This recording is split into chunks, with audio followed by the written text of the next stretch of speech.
Hello and welcome to another episode of the Manufacturer Side Podcast. Today I'm here with Peter Smith from White House Machine Tools. Welcome on, Pete. Afternoon, Richard. Good to be with you. Yeah, it's looking forward to the podcast. Nice to have you on.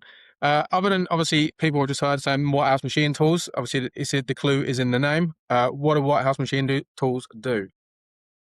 So we're an independently owned distributor of machine tools based in Kenilworth in Warwickshire, so right in the heart of the country. We've been a thing for 40 years. It was started by my business partner's father. So my business partner, Tim Whitehouse, it was his father, Pete.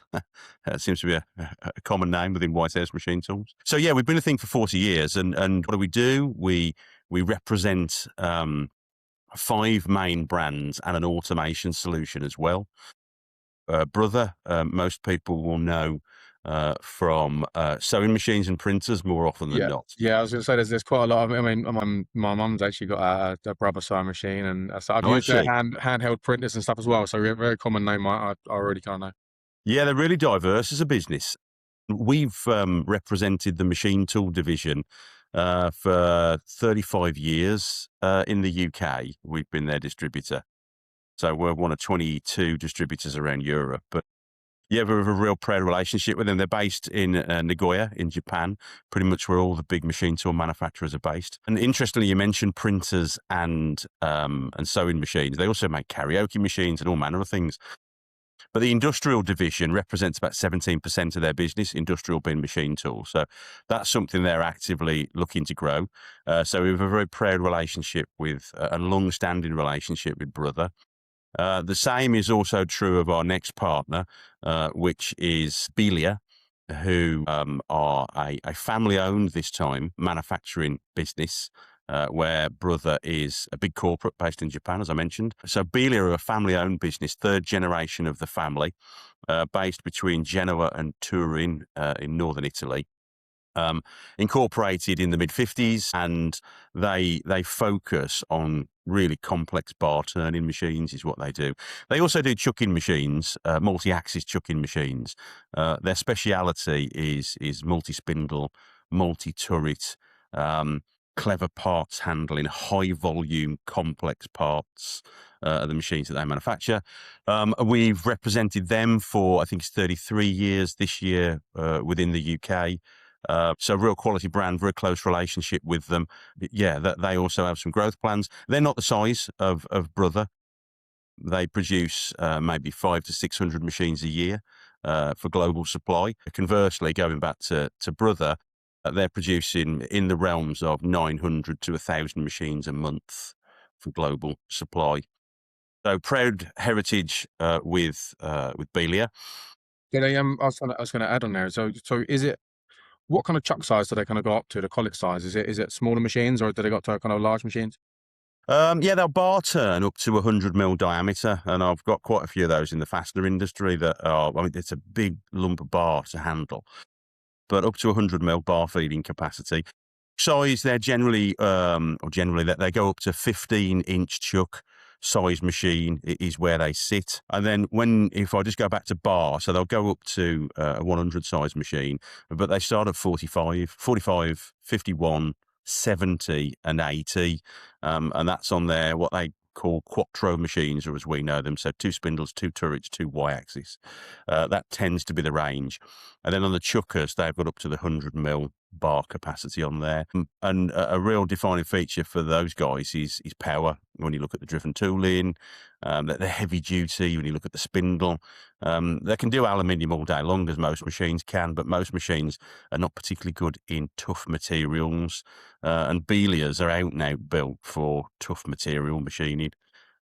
So yeah, quite, I say specific on applications, but quite broad. But when it comes to tough materials and complex bar turning, they haven't got a great deal of competition for that type of application. So obviously the other brands as well. Then, so those are the two. Obviously you said yeah. So then Spinner are a little newer to us. So Spinner were 13, 14 years, I think, this year with Spinner. So a little similar to Belia. Spinner are a family-owned German business based just south of Munich in Bavaria.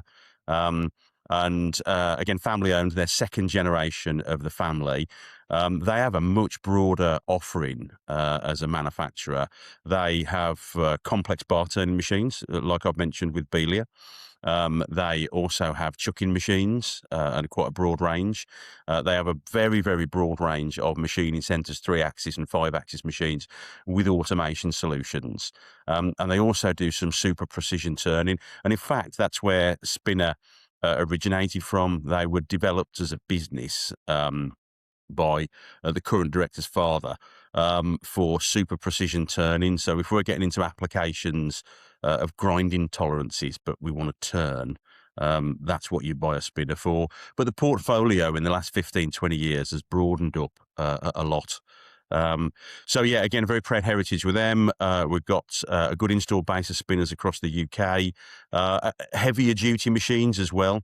There's a lot of competition in that market when I look at the machining centre side of the offering with the BT40 machines, but heavy duty, robust, very, very capable piece of equipment. And because they're German, whilst we can supply with Fanuc controls, they're very, very strong on Siemens and Heidenhain control. Okay. So when we look at turning, Siemens and Fanuc, and when we look at machining, Siemens, Fanuc, and Heidenhain as well. So that's Spinner. And then moving a little further afield, we have, again, a very proud relationship with a Taiwanese manufacturer called Averex. Not particularly well known, pretty narrow bandwidth, but a very, very capable bandwidth that they fit within. And Averex are a manufacturer of horizontal machining centres, so twin pallet horizontal machining centres and multi-pallet. They do 6-pallet solutions as well. Expandable tool changes. We span across BT40, BT50. Real heavy duty machines, I think, as I've touched on with some of the other applications or manufacturers, that they're very, very good at tough aerospace materials, oil and gas materials. And Averex, the relationship were 10 years with Averex, a good install base. As I say, not a particularly well-known name, but if you look at the capability and the specification of the machine, very, very good piece of equipment. And then finally, with the machine tool manufacturers, again, a little further afield. So Wheelie are also a Taiwanese manufacturer of very, very heavy-duty 50-taper machining centres. They do have a 40-taper offering, but their 50-taper vertical platforms and bridge frame construction machines are quite something. So we'll have C-frame construction, we'll have gantry, we'll have bridge that will go up to 6, 7, and 8 meter x-axes, 50 taper, 5-axis head or indexing head. And they also produce horizontal borers as well, with different quill diameters and reaches, and also vertical boring machines as well, ram style machines with mill drill capability as well. So really heavy duty application wheelie machines. So those are the 5 main machine tool manufacturers that we deal with. And then we also have a relationship with an automation partner that produces a product called the Cube Box. So Cube Box is a drawer-based predominantly. We can have a rotary pallet on there and stacker, but typically it's a drawer-based automation system that can be equipped with Fanuc robots. It can be equipped with ABB. It can be equipped with Nachi, depending on the customer's requirement, weight and reach. And we do all of the integration ourselves, so our own machines.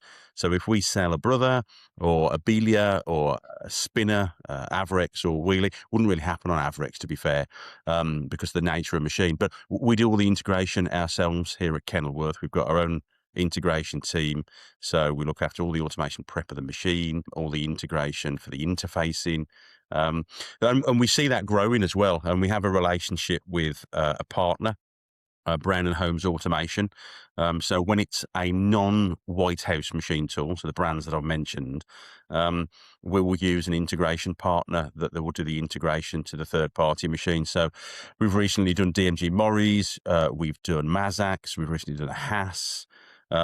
So whilst it's not our core product that the customer may have, we can integrate that Cube Box automation solution with a third-party integrator.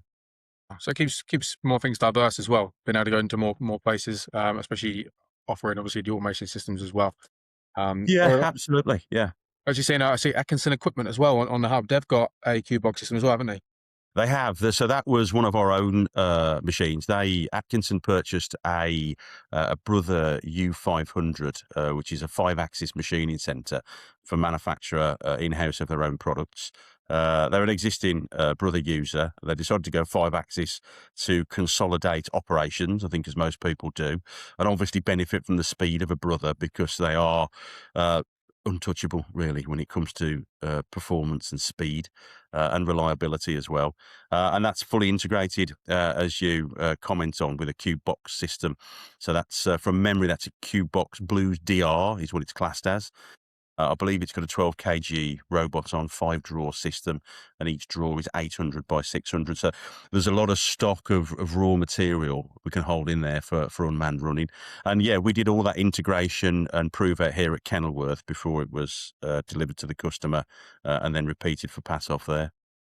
So do you keep these in stock as well? These systems, like people can come We've and see always them at got, your place. yes, absolutely. Yeah, we've just put another one into stock, Qbox system. I've got 2 going through at the moment for customers. Actually, one's just shipped to a customer in the Midlands. And we have a medical customer in the north with a 5-axis. He already has a 5-axis Brother doing medical devices.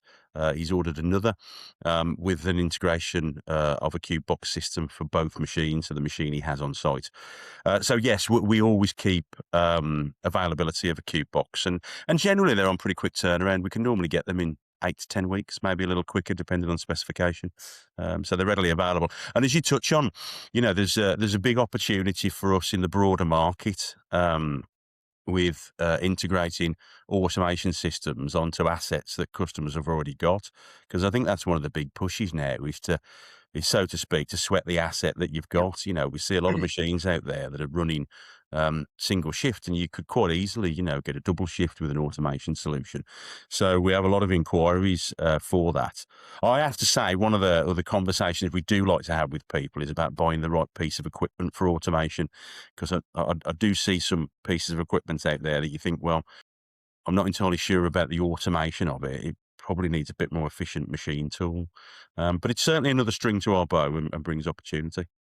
Yes, it's a growing thing, isn't it, at the moment with lights out machine and trying to run through the night and say efficiency. And so we had another member of the hub on a podcast recently, and he swears by he's now running through the night, his systems and where he can yeah, backlog kind of queue up a load of his jobs throughout the night. So he comes in and really it'd be a whole day or 2 days worth of work there running through the night. Yeah, absolutely. And that was always utopia, wasn't it? Let's get an unmanned shift. But I get more and more companies saying to me, actually, guys, we just want some support in the day. We installed a system for a customer down in Worcestershire recently, and it's a benefit to him to get lights out running. But their view was, on a manned shift, we just don't want to employ any more people. Don't want to. Can't find, more to the point, they can't find the right people. So the directors of the business, we just want a helping hand in the manned shift, and anything we manage to gain from an unmanned point of view, it is going to be an absolutely huge benefit. But the justification was support of them on a manned shift, which I thought was a really interesting shift from where we went to not that long ago, where they've got to be. And don't get me wrong, more often than not, you do get asked about, well, what's the unmanned period it can run? But I've come across this a few times where people are going, actually, it's help within the shift. And that particular customer, he had a really interesting setup. So that cube box system that he's got, it's got a 70 kilogram robot on it. So pretty heavy duty, Fanuc 70 kg. And it's able to lift billet, it's able to lift pallet, and it's able to lift vice all in one setup. Nice. So Yeah. it can change its grippers, it can change its work holding on machine as well. So it's a really, really flexible cell. In fairness, I think he's just ran it on vice since he's got it. But him being a subcontractor, he's never entirely sure what's coming through the door. So they were keen to build some future proof and some flexibility into it. That's So actually yeah, awesome, isn't it? I think we're only going to see more and more automation, Richard, as we go. I'm sure as all the other machine tool suppliers and manufacturers are seeing within their customer base.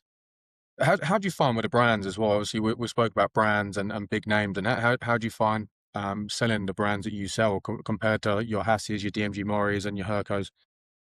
Yeah, I think if I look at a brand of ours and then talk about some of the other brands, we're really big with Brother. You know, it equates to quite a big amount of our annual volume and turnover in business. Um, and it's a technology stretch for some people. Typically, this market, having been in it for a few years, I think I'm on my 28th year this year of trying to sell machine tools. I'm We trying to grew. sell. Say again? Trying to sell. Yeah, indeed. Trying to sell, always trying. We grew up as a market understanding 40 taper machines.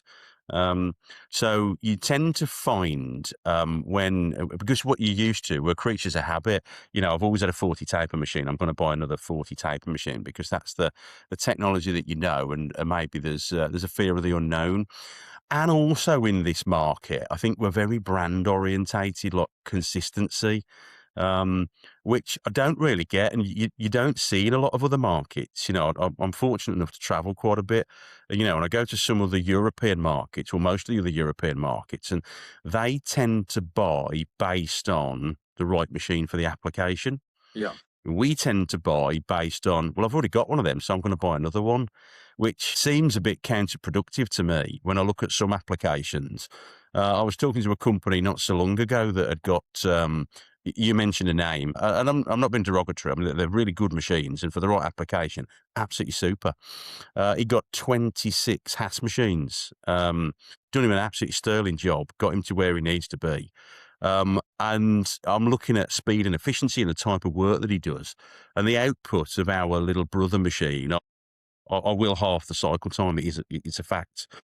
Minimum 30%, but I'll probably half it. In extreme circumstances, an extreme, when there's a lot of positional work, I could take up to 70% out of a cycle time. We don't need that many machines. Yeah, we don't need that much footprint. We don't need that much electricity. I was We going to don't say need that you've commented, you maintenance. posted quite a lot about the efficiency of them and the power kind of saving of your machines as well. Yeah, the footprint as well. Yeah, so I mean, the four key elements of a Brother is footprint, is efficiency of cutting. You'll be straight out of the box compared to an ISO machine. You'll typically be 20 to 30% faster. And it's to do with the dynamics, as you can imagine, of the machine. So efficiency of cycle, efficiency of energy. So they use, and we've got empirical data that proves this time and time again. They use about 80% less electricity, 80. So what does that mean? It's about £6,000 per shift per year, and they're half your cycle time. So I need half as many, and they use 80% less per unit. And then the one thing that manufacturers don't tend to talk about, but we love to talk about, is reliability. Brothers just don't go wrong. Their reliability is insane. So they're the four key elements of a Brother machine. But getting back to your question, how do we find it selling against some of the other brands? Well, because the UK market is very 40 taper orientated, and we grew up with the likes of Bridgeport and Cincinnati. And if you're old enough, you remember machines like Beaver, as I am. I've worked on some, is it Burkhart Webbers and Okay, yeah. Yeah. some older machines. I can't remember. There's very old when I worked on them, NCs. And they're all 40 taper. So we're creatures of habit, and we're very brand orientated. So I've had a black and green one. I'm just going to have another one of them. And it's it's a bit short sighted when you look at what some customers are doing. You think, I can really help you here. And we can deliver a difference for your business because it's about, and I do get the argument, don't get me wrong, sometimes I do get the argument about consistency. If it's right for the process and, you know, you put the same in again and the same in again. I do struggle a little bit with the concept of I've all got to have the same control system every time, because that surely is flattened by the onset of some fantastic CAD/CAM systems that are out there, post-processor development and centralizing programming and program storage. So selling against some of these brands can be really difficult because they're really strong. They've got a very good presence from a marketing point of view, which I've been working on with a team over the last sort of 12 months. And it's also the fear of the unknown. But those customers that are prepared to take that step change, and and just look a little bit closer. I guess all we ask for is just look a little bit closer. It might change your direction completely in terms of what you can deliver as a business. And we've got some fantastic examples of that. We've got a customer over in East Anglia that typically is a 40 taper user, and putting Brother 30 taper machines in has halted his expansion in terms of the footprint that he needs for the business. Real estate is difficult to find with the right power. He has actually just bought another unit because he's attracted that much business. He's now got, what's he on now? In a year, he's on his fourth Brother machine, and he consistently sees cycle times 30 to 50% faster. And he's gone fully automated as well. So one of the machines has got 100 tools, full 5-axis simultaneous, and fully automated with an Aroa pallet system on. So really taking advantage of not only the speed, the efficiency, the footprint, but doubling down on that with lights out production with it as well. So it's about being open-minded, and that customer, I'll mention their name, it's Avant Manufacturing and Dom Roach. That customer was really open-minded. When I say really open-minded, he didn't just look at us, he was looking at all the usual suspects, the really strong brands that we compete against, and really good brands as well. You look at and I've been fortunate enough to work for some of those brands over the years. So I know how strong they are and how capable their machines are. The DMG Moris, the Matsuras, the Mazaks, really, really capable pieces of equipment. And he ran a trial that was very fair and very even. And yeah, we were successful. And I think it stands testament to the product and what it delivers. And then I've also got to acknowledge with part of that is one of the things, going back a little bit to our business, that's really important to us.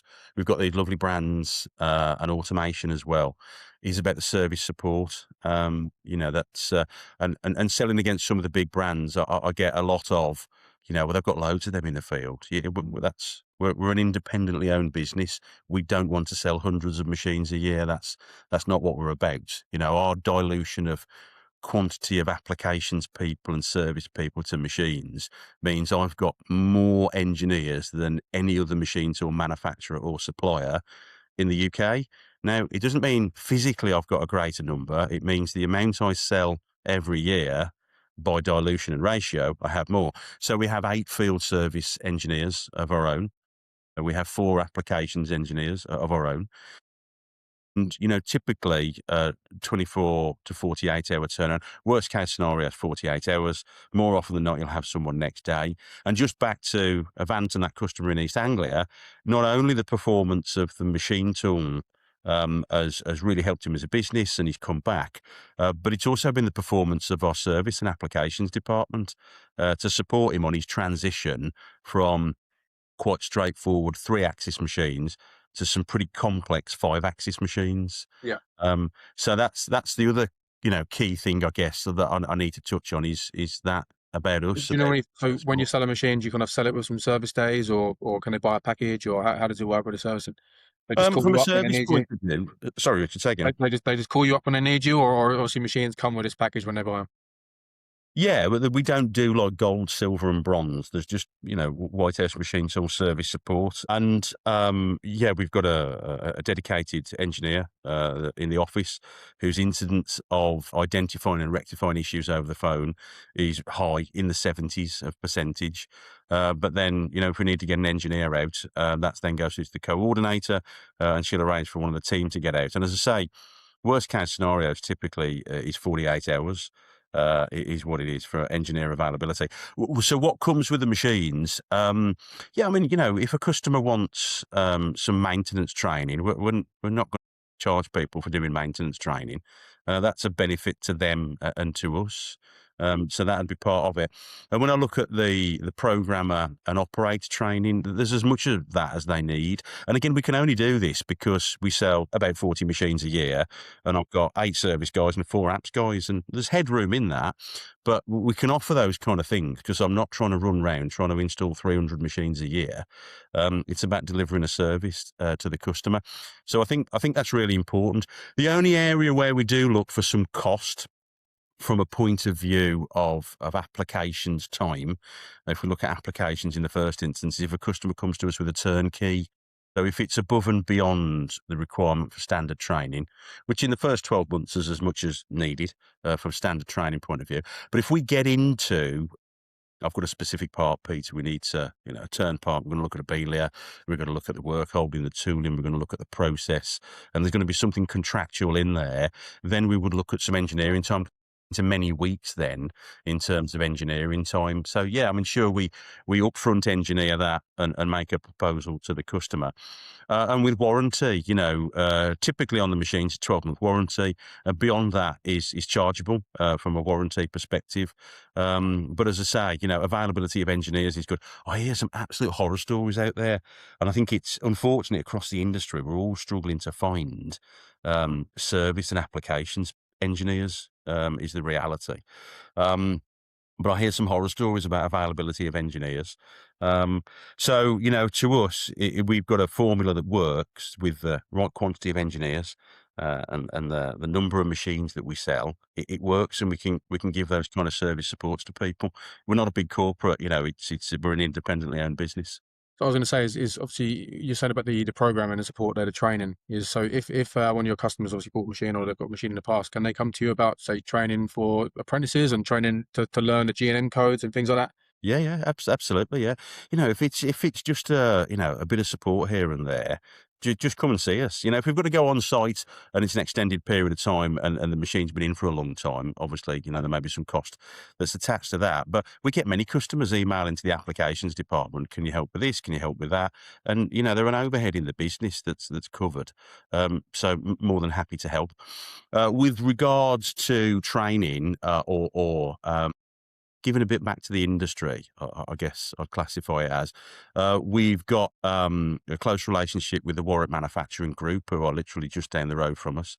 So we've taken interns from them before, mainly for digital marketing, but we've just set up a structure with Warwick Manufacturing Group Academy, and we're going to be taking some T-level students in the summer. So we've got 2 T-level students that can come for some industry experience in the applications department. So this year we're going to focus on applications, and I think next year we'll focus on service.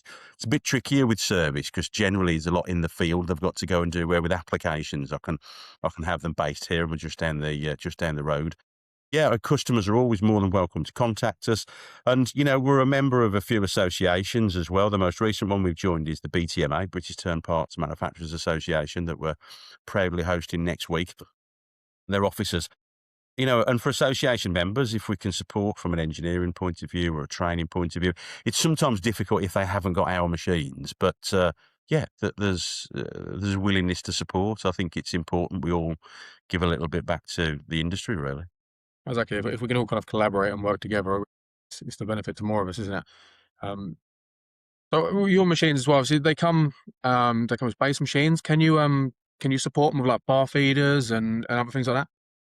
Yeah, absolutely. So if we look at Belia and Spinner, who are the 2 turning programs, absolutely. And, we'll always be guided by what the customer, he might have a fleet of machines already, and it may be a particular brand that he works with. But yeah, yes, 1.5 meter bar feeds, 3 meter bar feeds, work holding packages, collet chucks, 3-jaw chucks, driven tooling, if we look from a turning point of view. So yeah, all of those things are there, and we've got some really good partners out there. I guess I'm going to name one, but we're not exclusively with them. But I have to say they do offer exceptional support and really nice people to deal with, which is Hydrofeed. Yeah, we've And got we've them done on. We've got them on hub as well.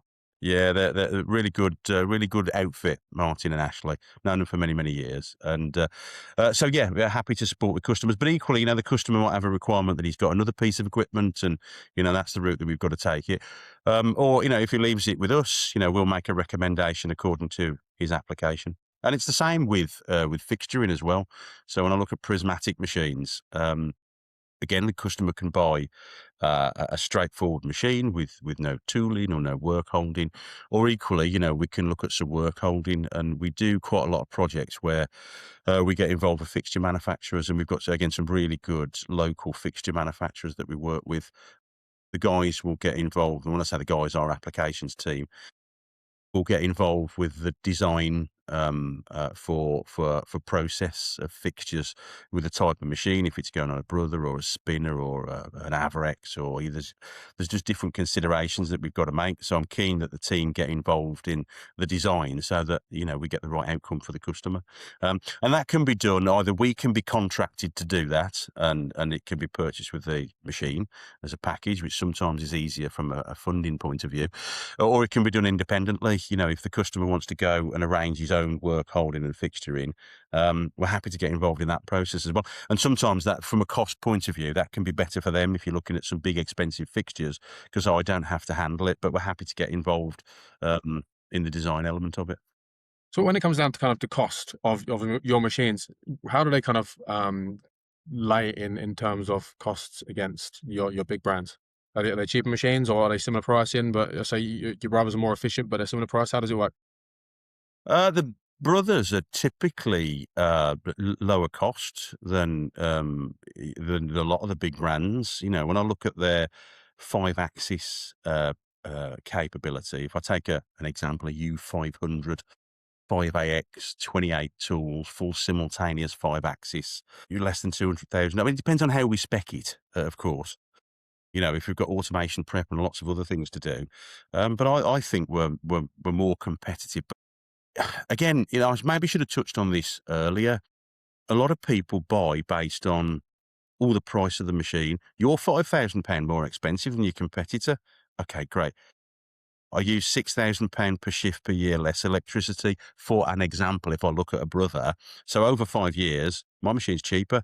People don't look at cost of ownership, which is something, it's just endemic I think, in our manufacturing market. Everyone looks at the price, and I understand price is important because we've got to have a justification up front and funding and all those kind of things. No one actually looks at the cost of it. I say no, It's it's come broad. across quite a few times in kind of my career, and it's a lot of people are trying to save a penny, but they spend a pound. Yeah, exactly. Yeah, it's just bizarre. It really is. And then I get that argument a lot. So if I look at Brother from an efficiency point of view, they're untouchable. And anyone that cares to come and have a look, we're happy to share the information. So that there's some real deep-seated USPs and justification that you go that route. You got to be open-minded, and there's maybe a bit of re-education needed. Or refocusing. When I look at Spinner, again, that they're in the market in terms of really robust German machines, German control systems, automation solutions, very, very capable. And when I look at the 40 taper market, they're point of view, similar to their peers.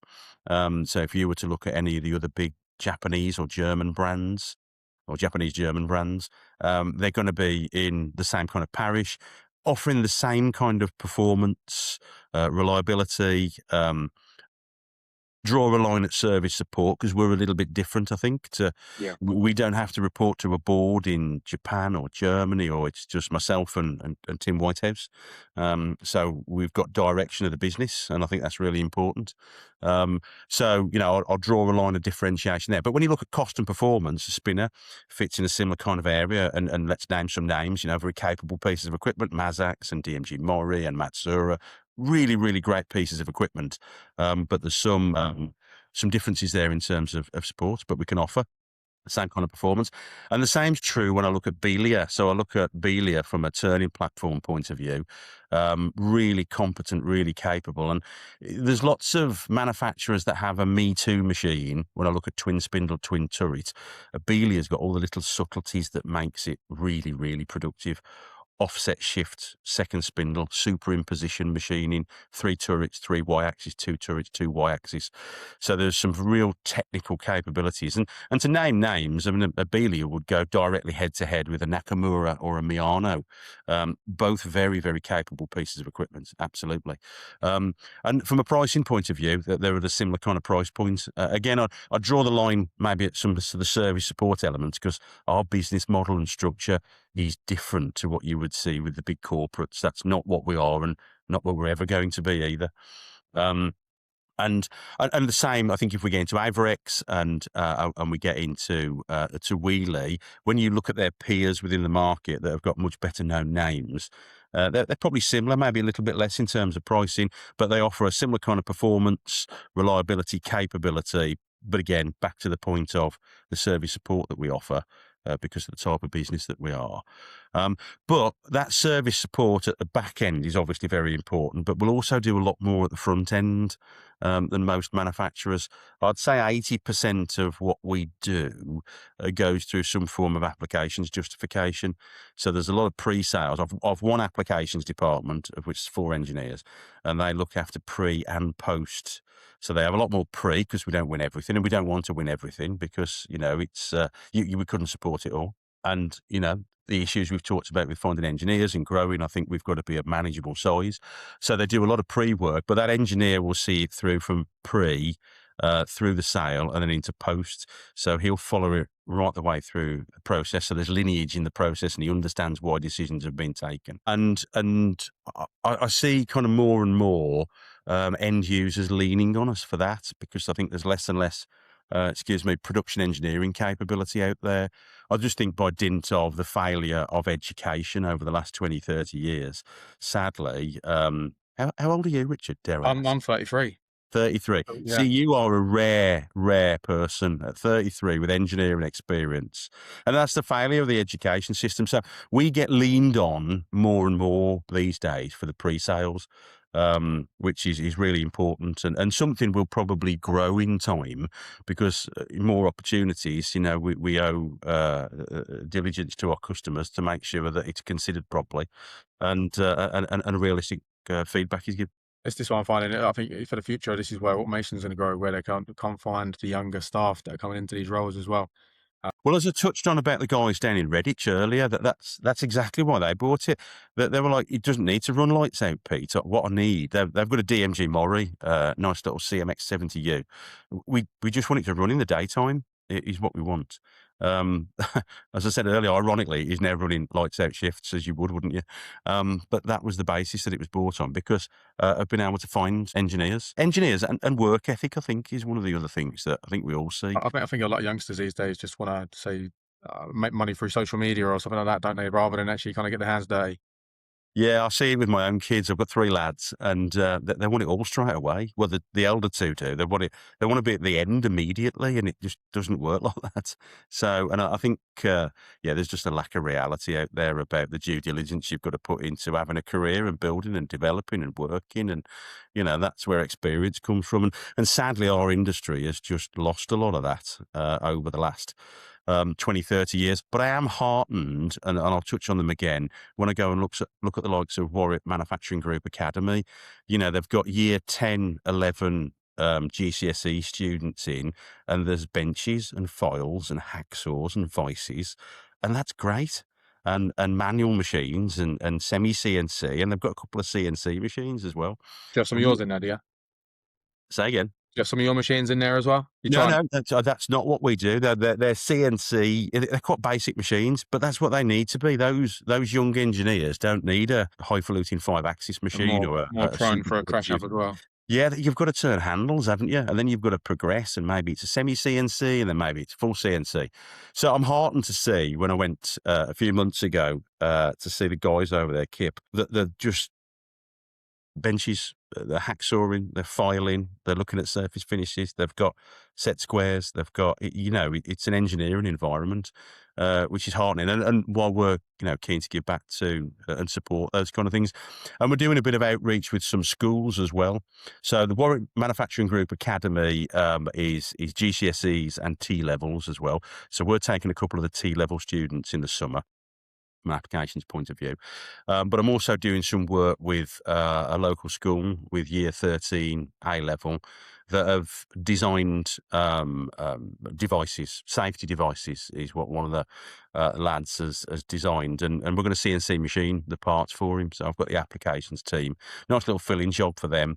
And then the student can come along when we're doing it, and it gives him a bit of exposure into what manufacturing looks like and some of the considerations. Is this all in-house as well, is it? On Yeah, your we'll machine? do it. Yeah, we'll do it all here at White House. So the T-level students will sit with applications, as the A-level student will. He'll sit with applications, and we'll do it here in house. And it's great that they're using CAD CAM. That he's come the safety equipment design A-level student has come with 3D models. Well, that's great. I've got a CAD CAM system. The team can show him about some CAD CAM. We can have considerations for manufacturing, and I can take it down, and we'll probably do it on one of the spinners, I would imagine. And we'll produce the part for him, which I think, when you look at it as an end-to-end process, you need to understand those different steps. Um, yeah, and I think that the industry, we all know this, don't we? Is just missing that. I did an apprenticeship and many, many, many moons ago, and there's just not enough. There's more apprentices out there. I think it's got a little bit better, but I think we all owe it to the industry to give some back. 100%, 100%. So this is why we're shouting as much as we can about the industry as well, obviously on the hub and trying to share about apprenticeships. And there's a lot of groups out there as well, especially in the Midlands. I know with say like Next Gen Makers and other places that are looking into trying to get apprenticeship awards and things for businesses to hopefully promote um, getting youngsters in the industry through these businesses. Yeah, well, I think that's going to be one of the next steps for us. I don't know if it will be this year or next, but I think the next step for us will be to put an apprentice in.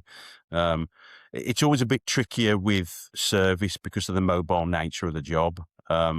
But in some capacity, be it in PDI or be it in applications, I think over the next couple of years, that's something that we need to look to do and continually do some of the exposure for the T-level students and the A-level students. Yeah, I think it's a sensible thing to do. And as we've said, the industry is lacking engineers. I think sometimes you've got to grow your own, and you haven't got to be too precious either. I think what goes around comes around. If you train that young person, and as long as they stay in the industry, I don't think. I mean, it'd be great if they stopped with you, and it works out really well. But they're owed a career as well, and you expect them to that good grounding, go and take that forward to, as long as they stop in the industry and they don't go and do something out of the industry. So we grow what we've got and competence. It's keeping it fun as well, isn't it? Keep them fun and keep them interested. It's definitely one for them to stay and like, it's keeping up with the right wages and seems things as well. Obviously, because I think they're tempted to go into. So a lot of engineers, I think, are tempted straight to go into some of these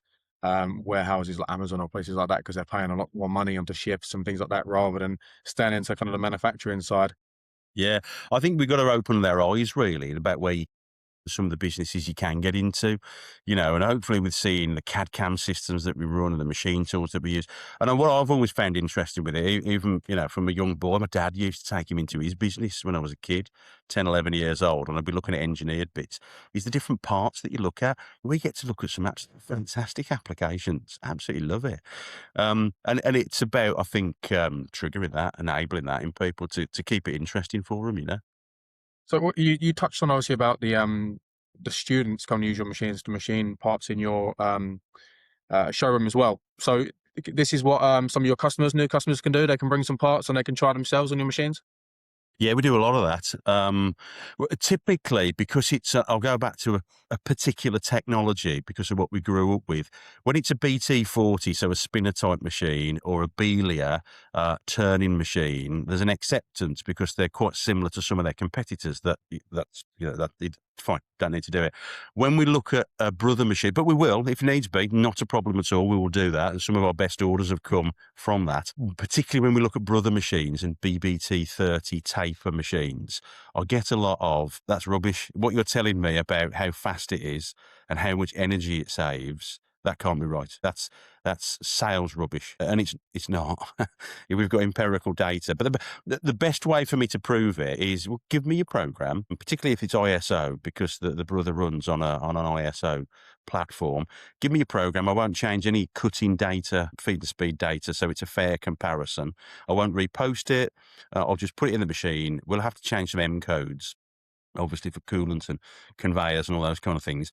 And let's just see what it does. Let's get the stopwatch running, and it's the race of truth. And you tend to find people are blown away if they stop and have a look. And if I pause and think about that manufacturer a little bit, I think if we go back maybe 20 years ago, maybe even less actually, I get a lot of, oh, that's a drill tap machine, isn't it, Pete? Doesn't that just drill and tap? No. Used to. Brother actually developed their drill tap machines as they were 40 years ago for in-house production. So they were not sold as a commercial entity. And it was for drilling and tapping and basic machining for printers, industrial printers, that is, and sewing machines. But it became a commercial entity not too long after that, because there was lots of other users out there that needed the same kind of capability.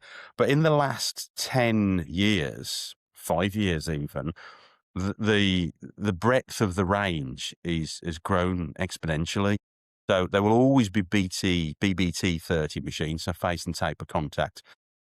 But there's spindle selection. So I've got a 10,000 RPM high torque that will give me 26 kilowatts, 92 Newton meters of torque. That's more powerful than some competitors' machines that you've mentioned that are 40 taper. That's more powerful than their spindles. But let's not forget footprints, cycle time, energy efficiency, and reliability. And they've also brought different platforms along as well. So it's not just vertical now. So, or vertical 3-axis, it's vertical 4-axis, it's vertical 5-axis, it's vertical and 5-axis simultaneous.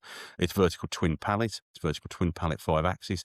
There's horizontal 4-axis, horizontal 5-axis has just been released.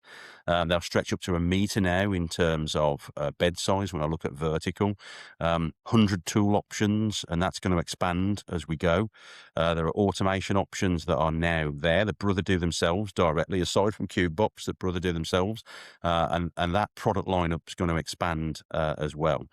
And I've had a lot of conversation with Brother over the last couple of years about competition. And we hear a lot of, well, it's a 30 taper machine, so Fanuc must be your competitor.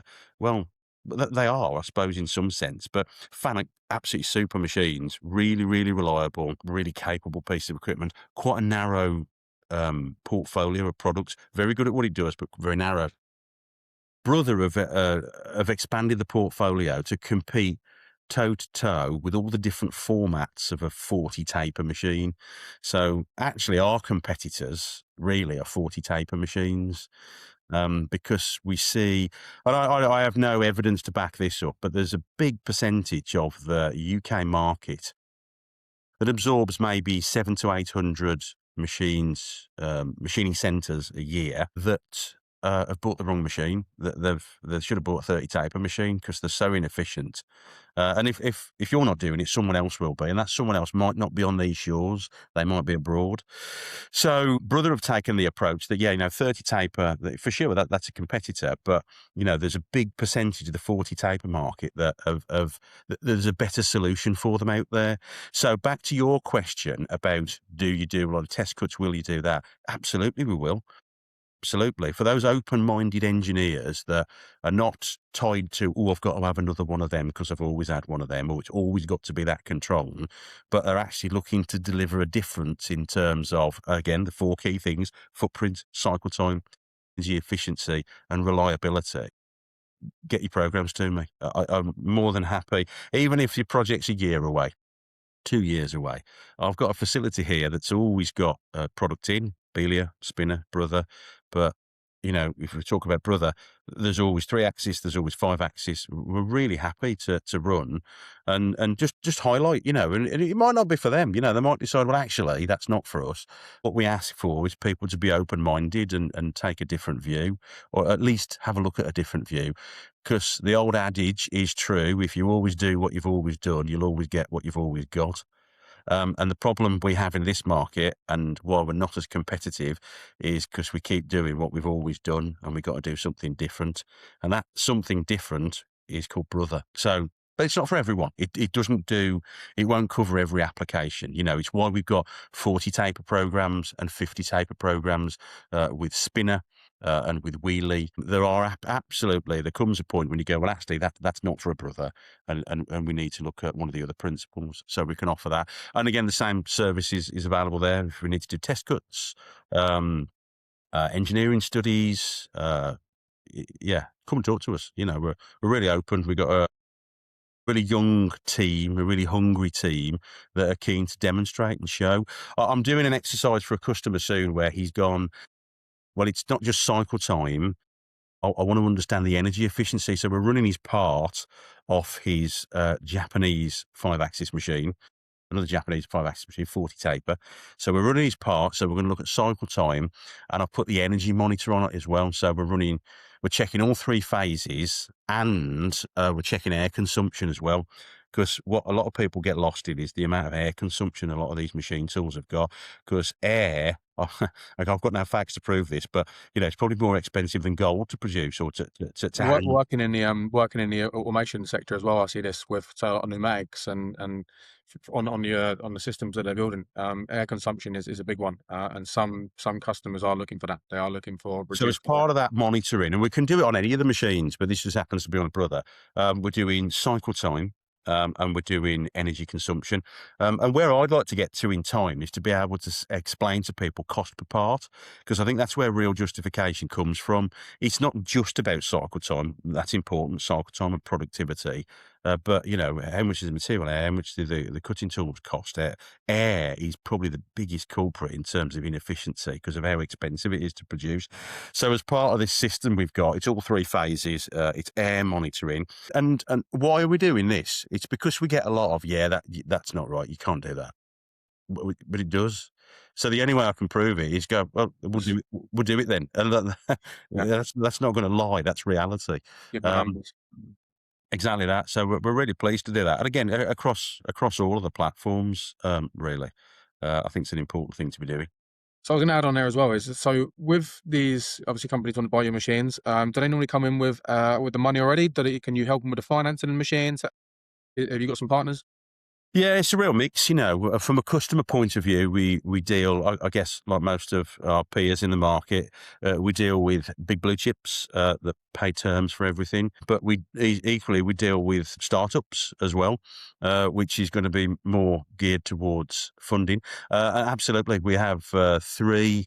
And we're not limited to those, but you can only have so many relationships, and we've got three that we've handpicked that we work with from a funding point of view, just depending on the type of businesses that we're talking to and the different tiers of funding that they are.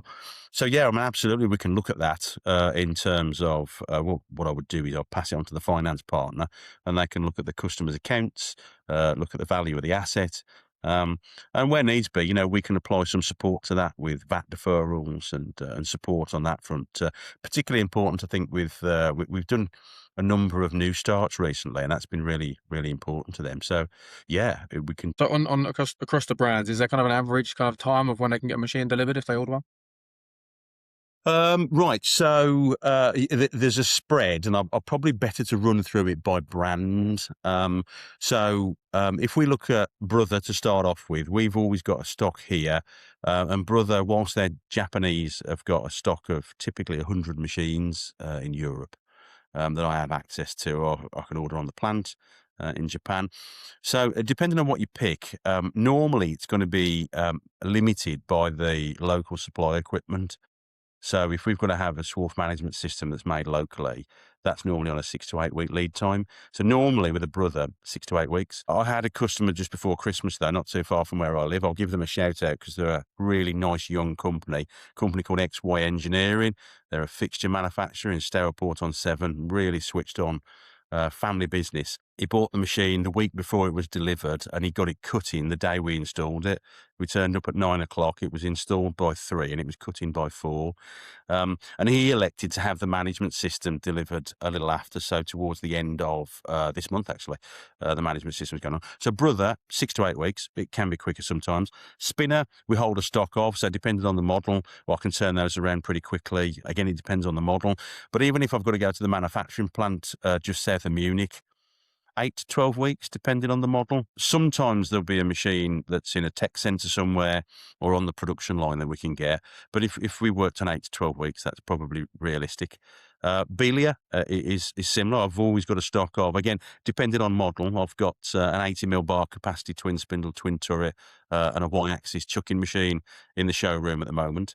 Well, actually, no. One of them's down at partner Seco for their innovation through inspiration open house at the end of February. So again, depending on model with Belia, we can turn those around pretty quickly. But if I go to the plant and I speak to Mauro and Carlo Belia, 8 weeks, 10 weeks, somewhere in that kind of order, they're not so bad.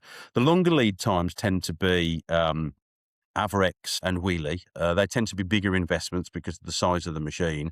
They don't have European headquarter footprints like Brother do, and obviously Belia and Spinner are European. So they're both Taiwanese, Averex and Wheelie. And you can be anywhere from 4 months to maybe 6 months in terms of lead time.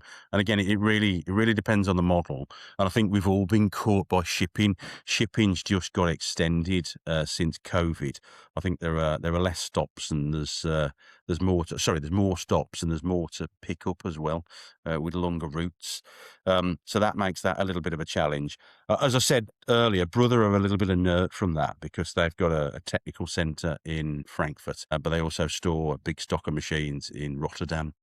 So their turnaround's pretty quick. And then automation with the Cube box. I've always got one in stock, sometimes two. And again, I have to be a little cautious there because it depends on gripper. Automation needs a bit of thinking about up front, and mainly it's to do with gripper and reach and etc. But gripper and gripper design.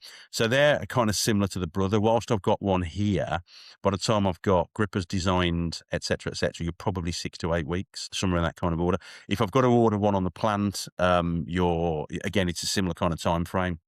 You're probably talking about 8 to 10 weeks, somewhere in that kind of order. Yeah. Okay. No, it's definitely something for businesses to have to think about before they start just coming straight to you and have to speak about the machines first before just thinking they can get one within a week or so. Yeah. One thing I just want to ask as well is, do you any kind of part exchange on old machines or anything like that? Yeah, we do. And we're really transparent with part exchange machines. We tend to put customers in touch with the dealers. We would take in maybe a Brother machine or a Belia or a Spinner as we're the distributor for.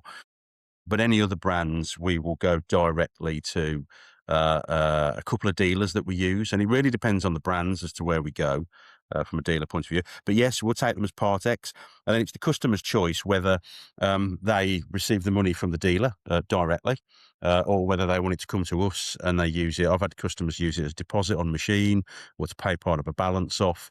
And we can then coordinate the logistics of when we deliver the machine, we can pick the part exchange machine up and take it to whichever dealer, or indeed if it's got to come back here. So yeah, that's absolutely something that we offer. Yeah. So obviously, tell more obviously by your accent as well. Is obviously where are you guys based? My accent's actually a Black Country accent. So I live over in Worcestershire now, but I'm originally a Sesley lad. But where we're based in Kenilworth, so we're just outside of Coventry, the Warwick side of Coventry. So if you come up the 42 or the 40 rather, from London, you're going to be getting off at junction 15, and we're probably 10 or 15-minute drive from junction 15. If you're coming from the north, you probably come M1, M69, round the back end of Coventry. By the time you hit the top of Coventry, we're again probably 10 or 15-minute drive from the top end of Coventry where you intersect with the M6. So we're really central and really easy to get to. If people want to fly into us, which I get a lot of visits from the Japanese and the Germans, sometimes the Italians, Birmingham Airport is maybe a 20-minute drive from where we're based. So we're really central, and we've got, you're in the machine tool belt, really. You've got, I'll name the names. You've got DMG Mori, they're just up the road from us, as our Fanuc, as our NCMT, as our Mills. So, we're all based. Mazak's a little further down in Worcester, but we're all kind of in that central Midlands area. So Okay. where we're based. This year as well, you're looking more into having more open days and exhibitions in your own kind of showroom, aren't you? Is there more information you can add to that? Yeah, absolutely. Yeah, I'm just putting the plan together at the minute, and we've got some partner events that we're doing. I touched on the Seco event at their facility in Ulster. We'll have a Brother and a Belia there. That's towards the end of February, so that's obviously not here, but only just down the way. But yeah, we find utility in doing events here.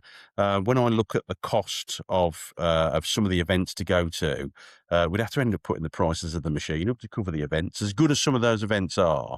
And we don't have the mass that maybe some of these big manufacturers do that have got stand builders that travel around putting stands together for them.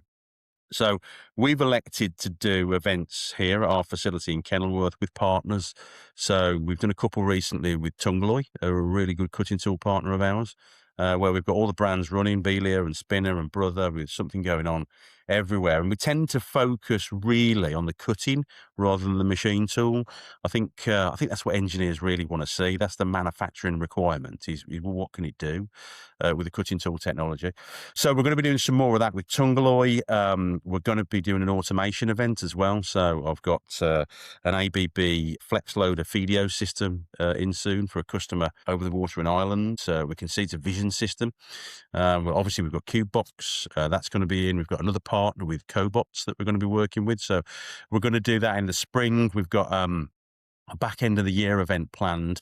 We've not really fleshed out what the theme of that's going to be, but it's going to be cutting. It's going to be topical in terms of materials and cutting that we're going to be doing. And as I say, some partner events. So Seco, as I've touched on a couple of times, and then working with some partners. I'm hoping to do an event with the BTMA, maybe at Subcon if we get opportunity to go and do that. We've recently joined Make Defence UK, so we're looking at some events there. But back to the point of doing events here, I think it delivers. I think it's more cost efficient for us, and I think it's more focused for the customer. They get to come and see a little bit about us. They get to come and see the machine tool. They get to come and see it in action, and it's quite a defined time slot as well. You know, it's there's a purpose for going. So yeah, I think that's really important, and we've had a really big push in the last 6-12 months on website and social media, which has really raised our visibility out there in the market. Because again, back to your question earlier about competing against brands, we're really small, but we've got to advertise and talk to more people and explain what we're capable of. So yeah, there's quite a busy events calendar that we're going to have this year, and there's going to be some other website, social media, and maybe even e-commerce initiatives that we look at as well. So we've obviously spoke to you as well, and we spoke to you about possibly a quarter free manufacturers hub event as well with you guys. So still in talks, but yeah, hopefully Glad you we'll be brought that up. I thought I'd leave that to you. Yeah, we'd love to, Richard. It'd be really, really good. As I say, we're really central. We've got equipment here with the brands that we've talked about, and it's open door. It's really how you want to position it as manufacturers hub and the partners. The title will be we don't charge £18 for parking. £18. No, we don't. Parking can be a bit of a challenge here, but we don't charge £18 for parking, and we get a fantastic breakfast bap sorted out as well, and maybe a pizza at lunchtime, and come and have a look at some technology. So yeah, we're really happy to do that, and it's over to you and Kevin really to talk to us about some dates. Yeah, and we'll get that in. I'm really looking forward to that. me too. Perfect. Well, I think I've covered most of the things I want to cover in the podcast anyway, in the chat. I say we had a little bit of a chat before we started. Is there anything you want to add before we send off? No, I think you've been really, really thorough. I think you've managed to, the questions you've asked, I've managed to get quite a lot of points across. I hope that the market and viewers find it interesting and they're interested to come and have a look, and we might not be for them. And I'd like to do more of this, and I wish you guys all the best, because I know you and Kevin are pretty fresh still and young to it, and it's been a big push for you guys, and we're keen to support you, as we've just talked about. So, no, I've really enjoyed it. We've got to do it again. Funny, 100%. But it's great to have you on, Pete. Anyway, I'm sure hopefully it's a interesting topic for everyone. Yeah, it's great to have you on, and I'm sure we'll catch up soon. Hope so. Look forward to it. Take care. Cheers, mate. Thank you. If you want more customers, you've got two choices. You either pay for Google Ads, or you hope that you're within the top 10 on Google's search. There's over 100,000 manufacturing businesses in the UK, but how do they get found? I had that problem working for an engineering company in Essex with no marketing budget. How could new customers find us? My name's Kevin and I'm the co-owner of Manufacturers Hub, and we've come up with a solution to get your business found online. Join us today to boost your online presence. Click the sign up link.